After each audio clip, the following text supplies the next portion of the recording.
Hola, ¿cómo les va? Estamos en una nueva entrega de Tal Como Son y antes de que conozcan a mi invitada de hoy les presento a quienes confían en mí.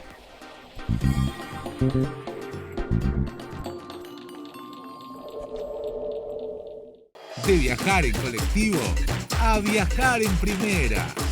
Jugá, ganá y hacete millonario. Loto Plus, el pozo más grande. Vamos. Vamos a la provincia que merecemos, a la que soñamos, a la que disfrutamos. Vamos hacia un mañana mejor para la provincia. Porque en Chubut hacemos futuro.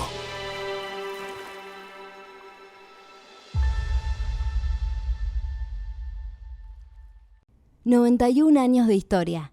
Conoce el Palacio Legislativo. Agenda tu visita guiada en legislatura.gov.ar. Legislatura porteña. Nos une a la ciudad. Para ser competitivos en la industria es necesario contar con una flota de vehículos acorde a los tiempos que corren. Por eso, a la hora de renovar el parque automotor, piense solo en el especialista. Naviran Mercado, subastas online.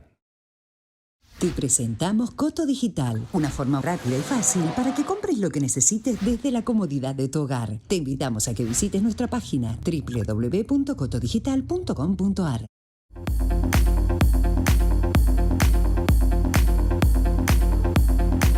Se sumaron 900 nuevos policías para aumentar el patrullaje en las calles. Se incorporó más tecnología con chalecos de última generación y armas Taser y Birna de baja letalidad. Además, hay más cámaras conectadas a los centros de monitoreo para que la ciudad sea cada vez más segura. Buenos Aires Ciudad.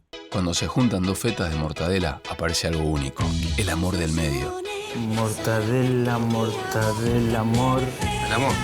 Como siempre ahí. Paladini, nacimos para esto.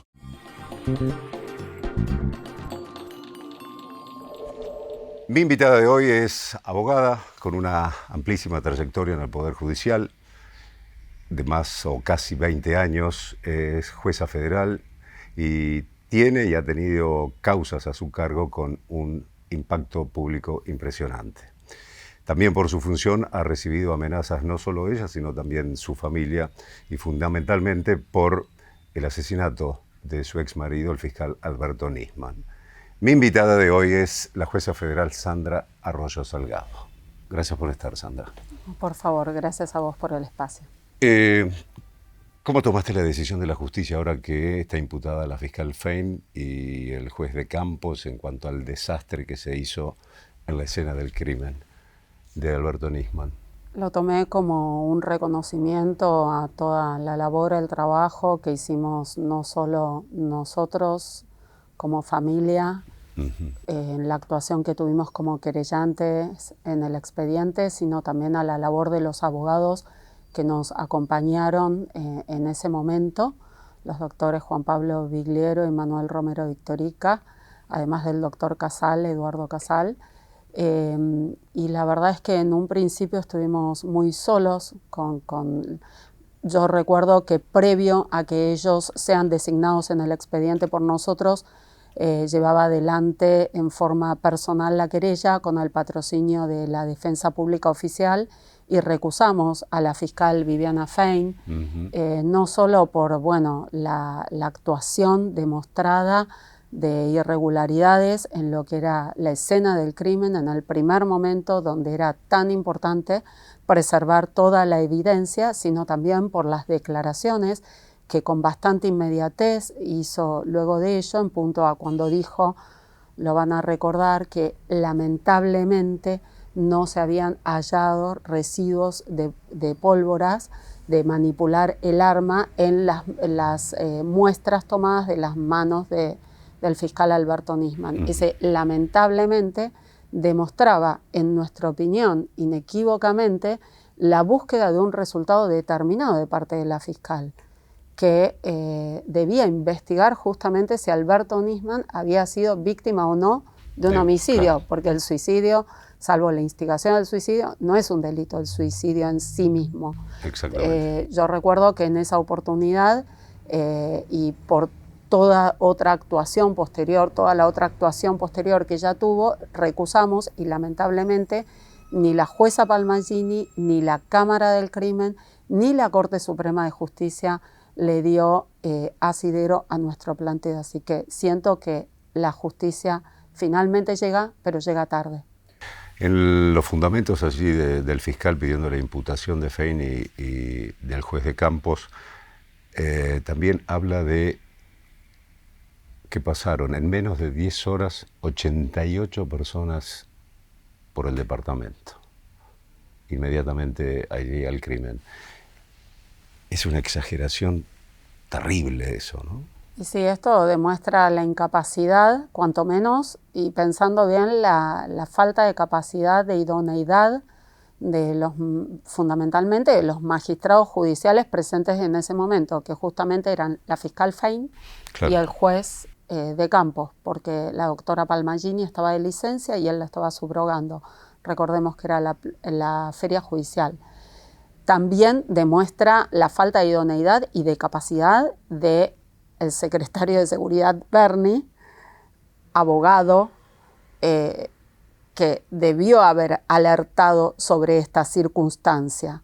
Y también, bueno, del jefe de Policía Federal y de todos los y de prefectura también que estaba allí, ¿no? Claro, de todos los funcionarios, investigadores allí presentes que debieron advertir sobre, bueno, que esto no contribuía a la preservación de la evidencia y siendo tan importante en toda investigación judicial. Bien, Berni ya estaba imputado también, él había declarado que solo había hecho una llamada a la expresidenta Cristina Kirchner, o 2 llamadas, y después el chequeo de sus celulares hablaba de cerca de 20 llamadas en total, ¿no? Así es. Y en consecuencia, digo yo, 88 personas, que también un prefecto que tenía encargado allí de custodiar la habitación de Alberto Nisman decía, me fue imposible contener el ingreso de funcionarios judiciales, políticos, era todo un desmadre eso, o había una intencionalidad de...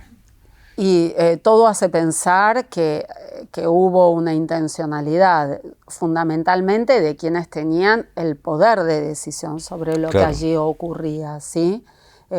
Había como un orden de jerarquías, ¿no? Yo digo, ahí por sentido común, la máxima autoridad en ese momento era la fiscal, no sé si estaba el juez o no estaba. El juez, la Son fiscal los dos que dicen, usted y el entra, usted no secretario entra. de Seguridad.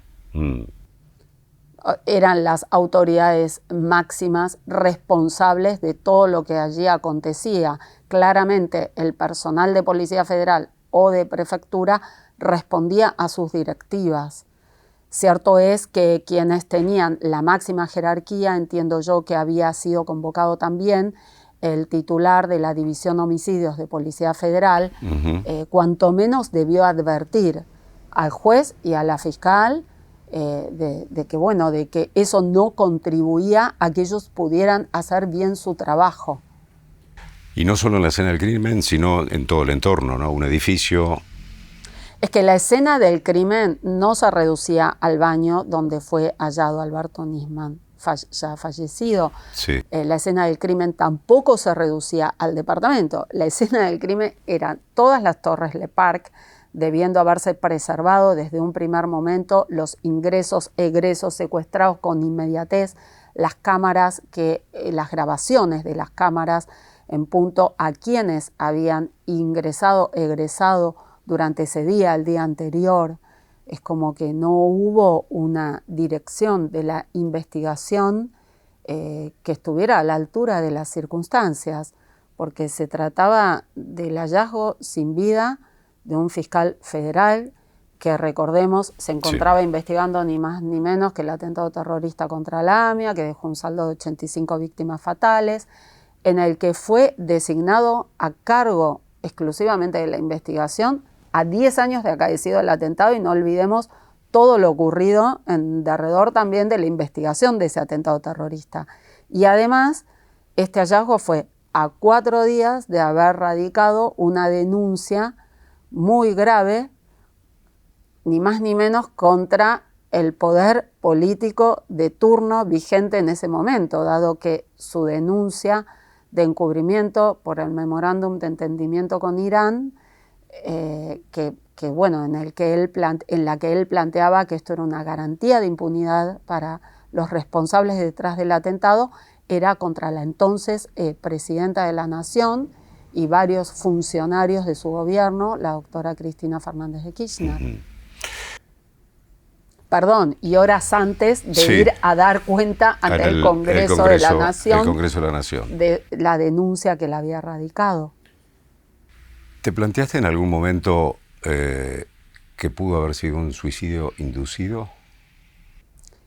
Me planteé todas las hipótesis, si bien nosotros como familia y yo fundamentalmente de haber convivido con él 17 años, para mí era impensado que él hubiera tomado una decisión de poner fin a su vida y mucho menos del modo en que lo hizo. Esto lo dije en un montón de oportunidades. Él era una persona que no hubiera, de acuerdo al conocimiento que yo tenía de él, no era impensado que hubiera tomado una decisión así, y de hacerlo hubiera dado las explicaciones, hubiera dejado algo diciendo del por qué. Claro. Entiendo yo, ¿no? Ahora, si bien esa era mi convicción, mi pensamiento, lo que yo sentía, dije, no, veamos qué fue lo que pasó, porque para mí era muy importante, fundamentalmente por mis hijas. Claro. Y por eso saber el por qué, ¿no? Claro, y traté de procurar los mejores asesores en materia de criminología, por eso recurrí al doctor Raffo. Tuvo una frase contundente de él, quizás el perito más respetado como perito forense, diciendo era una manada de búfalos los que estuvieron así en el departamento, ¿no? Sí. Estaba pensando si estuvo inteligencia del ejército. Ahora hay citados, o piensa citar el fiscal también, entre 80 y 90 miembros del cuerpo de inteligencia del ejército. ¿Pasó por ahí la operatoria?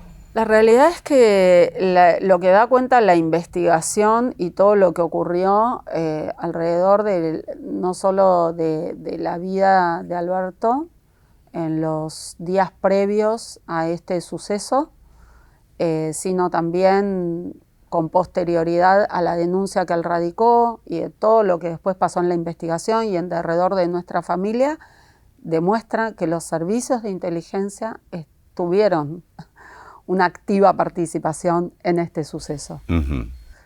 Ahora, definir los servicios de inteligencia de qué sector o de qué facción dentro de la EXIDE es una tarea que deberán despejar los investigadores, el fiscal Tayano, el juez Ercolini, pero sin duda hubo una activa participación de servicios de inteligencia que estuvieron de algún modo entrometiéndose en la vida privada del fiscal, de nuestra familia, haciendo distintas acciones de inteligencia, después de intimidación respecto de nuestra persona y de mi persona y la de mis hijas, tratando de intimidarnos, amedrentarnos, asustarnos para que no impulsáramos la investigación. El papel de Lagomarsino, ¿cómo lo definís? Y lo han definido en el expediente, de algún modo, el fiscal y el juez, en punto a la facilitación del arma, eso fue indudable. El arma que fue desde aquella que se realizó el disparo para dar muerte a Alberto Nisman. ¿Y el que no hayan encontrado huellas de Nisman en el departamento, según los peritos? Y esto habla de toda la manipulación que hubo en la escena del crimen. O sea, borrar todo tipo de huellas sin discriminar, así, ¿no? Y es algo Creo que apareció solamente la de un prefecto que es algo participaba del operativo, que no encuentra lógica, ¿no? De acuerdo, no hace falta ser un criminalista, ni un abogado, ni un magistrado con larga trayectoria. Es una cuestión de lógica y sentido común, que no le escapa a nadie. Es impensado que en la casa donde uno vive no se encuentren huellas de la persona que vive allí, habitan. ¿no? Esta página, esta etapa del diario Página 2 en su momento, que vos hiciste referencia a mensajes encubiertos allí, ¿a qué se refiere? Es la primera vez que yo vi una foto de Alberto con los ojos cerrados, con la cabeza inclinada del mismo modo a como aparece en las fotos al momento del hallazgo en el baño, ya fallecido, y con un título escalofriante, ¿no? Que tiene todo un mensaje. Como que todo fue por la puerta de servicio, ¿no? Sí, también por la puerta de servicio. O de los servicios. Vinculado a los servicios. Después, esa nota, si mal no recuerdo, se complementa con otra que está en el interior de ese mismo diario de ese día.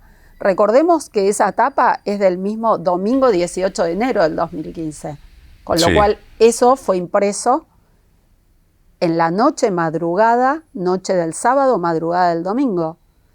Y se complementa con otra nota que dice hasta dónde irán en mayúscula, Nisman y CIA. Nisman y compañía, hasta dónde irán. ¿Crees que se va a esclarecer algún día qué fue lo que realmente sucedió? A ver, a mí no me gusta y no soy pesimista, pero sí soy realista y por eso yo en diciembre de 2018 decidí dejar sin efecto la querella. ¿Dejaste de ser querellante en la causa? Sí, en diciembre del año 2018. Por las razones que en ese escrito explicamos, porque realmente durante todos esos años fueron 3 años muy difíciles para mí y para mis hijas, que nos dejó grandes secuelas en todo sentido.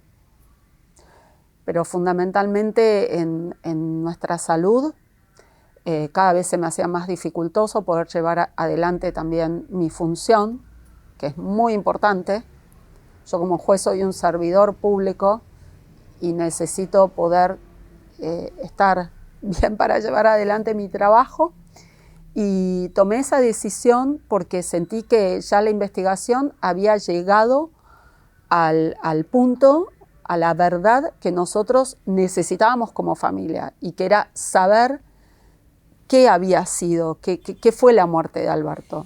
Si había sido, como vos me planteaste, un suicidio inducido o un homicidio. En el momento en que la justicia llegó a probar y a determinar en las 2 instancias que Alberto Nisman fue víctima de un homicidio, para mí ya estaba esclarecido el hecho. Porque no buscamos venganza. Sí buscamos justicia respecto de los responsables, y esa es una tarea que confiamos al juez y al fiscal de la causa. Y por otro lado, tomé esa decisión también porque el peso de la decisión de seguir o no con esa querella quería tenerlo yo y no cargarlos a mis hijas. Y prontamente mi hija Yara iba a llegar a la mayoría de edad y yo ya no podía actuar como querellante en representación legal de ella. Y quería que en todo caso, si ella, porque ese tipo de decisiones tienen consecuencias. Sin duda. Ha habido gente que me ha hecho un reclamo. ¿Por qué usted dejó sin efecto la querella? Y yo puedo dar explicaciones del por qué. Pero no quería que mis hijas, después de todo lo que sufrieron, que esos reclamos cayeran sobre ellas. Claro. No me parecía justo. ¿Cómo te enteraste de la muerte de él? En ese momento estábamos en el viaje de 15 de Yara, que era un viaje que veníamos organizando desde hacía un año. Y bueno, ya había pasado que ella se había quedado en Madrid, de algún modo con su viaje un poco desorganizado, porque no era la idea de que su papá volviera en ese momento. Faltaba un tramo. Además se había quedado, y si bien es un tema menor después de todo lo que nos pasó, para una chica de 15 años, quedarse en su viaje sin su valija, sin toda su ropa, sin sus cosas, ya era un tema. Quedarse claramente sin su papá compartiendo ese último tramo, también era un tema. Y bueno, y esto que pasó, bueno, ni que hablar, esto fue, nos destruyó en ese momento. Yo no sé ni cómo hice, lo único que recuerdo es que no dormí por 3 noches seguidas. Estábamos en una habitación muy chiquita en un hotel en París, porque yo lo había reservado solamente para Cala y para mí. Ni bien me entero que Alberto se volvía a Buenos Aires y que logré que la deje a Yara en el aeropuerto, porque yo no creía en lo que él me dijo en un principio, que era que se volvía por un problema de salud de su mamá, que no sé por qué él tenía el temor de decirme la verdad. Entiendo que era porque tal vez él era consciente de que sus teléfonos estaban siendo escuchados por los servicios. Claro. Entonces, como no le creí, le insistí en que por favor la dejara a Yara conmigo y que él viniera tranquilo a resolver el tema de salud de su mamá. Y por eso estábamos en una habitación muy reducida, que en realidad era para 2 personas, pero en el hotel me hicieron el favor, no bien me comuniqué, de que nos pudiéramos alojar las 3. Y bueno, Cala dormía en ese momento, pero obviamente frente a la desesperación mía y de Yara, frente al llamado de una secretaria privada, de que él no estaba atendiendo desde hacía ya muchísimas horas. O sea, aclaro que a mí me llamaron después de muchas horas. Uh-huh. Con lo cual, bueno, mi desesperación era aún mayor, porque yo lo que me había planteado era que sin duda algo le había pasado, porque conociéndolo, él era una persona sumamente comunicada. Entonces pensé que tal vez le había dado un infarto, que se había descompuesto, pues su papá había fallecido muy joven de un infarto y era siempre el temor que él tenía. Claro. Pero era todo lo contrario. Claro, sabiendo el momento que él estaba viviendo con el tema de la denuncia, yo pensé que bueno, que el corazón le habría jugado una mala pasada, que se habría descompuesto, tenía la esperanza de que esté descompuesto, pero bueno. Por eso insistían que los custodios tiren abajo la puerta, cosa que no logré, pues me decían el doctor se va a enojar y le dije, es bajo mi responsabilidad. Claro. Sandra, ¿y tus hijas pasaron un poquito más de 10 años? Se hicieron como el proceso de sanación, de aceptación y decir, bueno, terrible lo que sucedió, pero ¿lo han superado o todavía no? Y la verdad es que son cosas que son muy difíciles de superar. Ellas pudieron, gracias a Dios y a la ayuda de muchísima gente. Uh-huh. No me va a alcanzar la vida para agradecerle a la gente que a diario me cruzo en la calle, que me saluda. Sin ir más lejos, en el día de ayer, un señor en un negocio me dijo, ¿usted es fulana de tal? Los argentinos tenemos una deuda pendiente con usted y sus hijas. Y yo le dije, no, por favor, nadie tiene una deuda con nosotros. Pero bueno, mis hijas lograron, como le pasa a muchos otros niños y jóvenes que sufren tragedias, pérdidas graves y que cuentan con el apoyo de sus familias, claro, de su entorno, de su vida de relación, de sus educadores, los colegios a los que fueron, el club de hockey nos ayudó, a mí me ayudó muchísimo uh-huh. a fortalecerlas y a que puedan seguir dentro de la mayor normalidad posible dentro de la tragedia que les había pasado.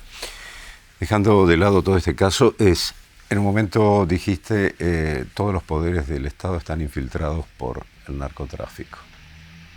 Es grave eso. Sí, por el narcotráfico y la corrupción. Uh-huh. Lamentablemente esto es diario, es una cosa que la vemos todos los días, los jueces, el tema de la corrupción y es estructural y la corrupción trae narcotráfico, trata y tantos otros delitos asociados, lamentablemente. ¿Y el Poder Judicial lo ves como el más afectado con eso o corre por igual? Los 3 poderes del Estado, a ver, para mí la debilidad institucional que tenemos es tremenda. Es tremenda y se viene arrastrando desde hace años, pero lo grave es que en el Poder Judicial ocurra, porque el Poder Judicial es aquel poder que es el último garante de los derechos y las libertades individuales de las personas. El Poder Judicial es el poder que debiera ser el más transparente y el más poderoso, el poder que realmente pueda trabajar con una auténtica independencia respecto del poder político. Exactamente. Entonces, si el resto de los poderes no se preocupan en fortalecer al Poder Judicial, no les interesa a la gente, no les interesa resolver los problemas de la gente, porque cuando la gente tiene un problema, ¿a dónde acude? Al Poder Judicial. Entonces, si al poder político de turno no le importa, y no le viene importando de hace tiempo, no hablo de un poder político determinado, esto queda demostrado a lo largo de todos los últimos años. Hoy tenemos una Corte Suprema de Justicia que tiene 3 miembros, que está totalmente debilitada, que no tiene una integración federal, tampoco se ve representado la diversidad de género en la Corte. Tenemos el Ministerio Público Fiscal con un Procurador General de la Nación que no tiene estabilidad, siendo que el Ministerio Público Fiscal es el que representa los intereses generales de la sociedad en la persecución del delito y el garante de la legalidad. Y un Ministerio Público de la Defensa también con una magistrada que está en edad de retirarse, de jubilarse. Entonces, no hay un auténtico interés del poder político en resolver los problemas de la gente, porque el Poder Judicial, como te decía, es aquel poder al que acude la gente cuando se ve vulnerado en sus derechos y garantías individuales. Sandra, se nos acabó el tiempo. Un placer que hayas estado. Muchas gracias, un placer. Y que haya una buena administración de justicia, lo necesitamos todos. Muchas gracias. Gracias por estar allí, nos vemos en el próximo, Tal Como Son. Si yo hubiera estudiado moda, quizás hubiera, con lo creativa que soy, un poco ahora, quizás me quedaba solamente con moda y no estudiaba cómo manejar una empresa. Claro. Yo hoy no sé coser. O sea, yo sé lo que yo quiero, la terminación que quiero, soy súper hincha de que sea todo perfecto, que sea todo, que esté todo impecable, pero yo no estoy cosiendo, no estoy haciendo la moldería.